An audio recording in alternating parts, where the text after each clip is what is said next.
charte de franchise, c'est un acte par lequel le roi, et plus généralement un seigneur, accorde un statut privilégié à une ville. Elles apparaissent autour du XIIe siècle et font l'objet le plus souvent de négociations. C'est un contrat passé donc entre un seigneur et les bourgeois, c'est-à-dire les habitants du bourg, et qui fixe les conditions par lesquelles vont être administrée la ville. Dans le XIIe siècle, c'est une petite ville pas très importante. Elle est traversée par quelques routes commerciales, mais c'est vraiment avec l'arrivée de Frédéric Barberousse, qui va la doter d'un marché et d'hôpitaux, qu'elle va prendre une ampleur beaucoup plus importante.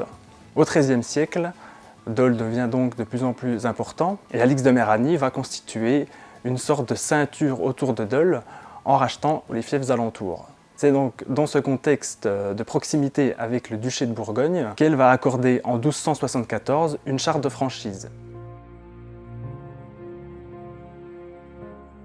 Cette charte accordée par Alix de Méranie en 1274 accorde certes des privilèges aux Daulois, mais c'est aussi pour elle une source importante de revenus.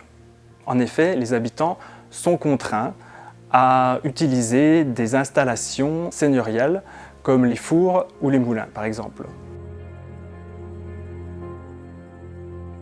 Cette charte de franchise nous permet aujourd'hui d'avoir un aperçu de la vie dauloise au XIIIe siècle.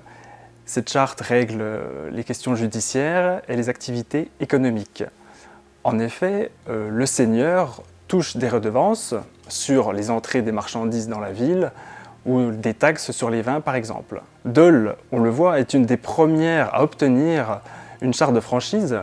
Par comparaison, Arbois en obtient une en 1282, Poligny en 1288 ou encore Lons-le-Saunier en 1293.